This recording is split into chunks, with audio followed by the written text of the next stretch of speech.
بسم اللہ الرحمن الرحیم. عزیز طالبات، السلام علیکم ورحمۃ اللہ وبرکاتہ.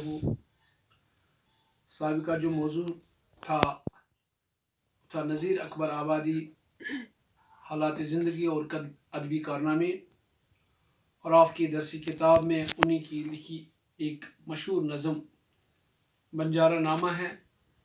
آج میں اس نظم کا مختصر خلاصہ آپ کے سامنے پیش کروں گا. نذیر اکبر آبادی نے بنجارہ نامہ نظم لکھ کر یہ باور کرانے کی کوشش کی ہے کہ دنیا کی پائیداری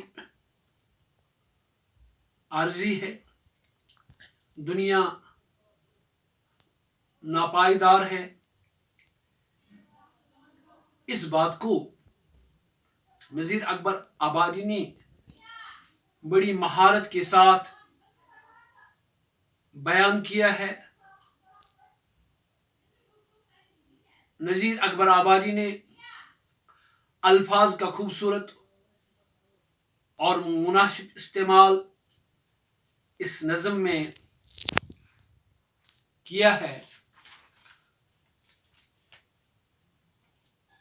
اور اس نظم میں آپ نے مسلمانوں کی غفلت اندیشی اور بے عملی پر طنز کے تیر چلائے ہیں.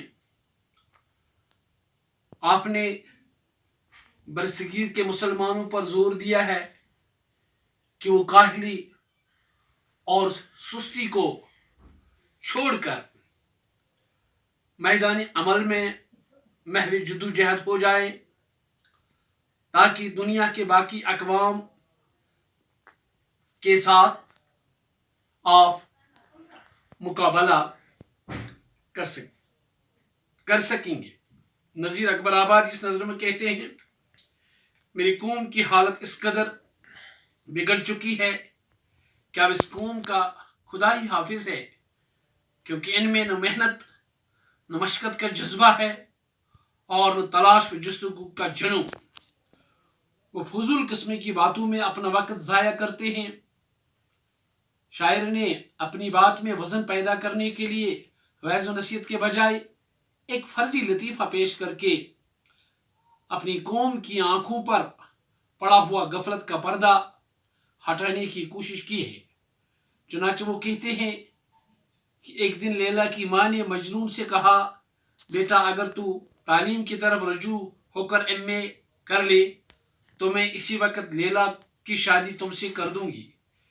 اس بات سے میاں مجنون کو بہت غصہ آیا اور لیلا کی ماں کو جواب دیا کہ وہ سچا عاشق ہے، اس کے دل میں صرف لیلا بسی ہے، وہ کوئی چرنداس نہیں جو کتابوں سے عشق کرے، اور اگر لیلا کو حاصل کرنے کے لیے یہی شرط ہے کہ میں تعلیم حاصل کروں اور ایم اے پاس کر لوں تو میں ایسے عشق سے باز آؤں گا.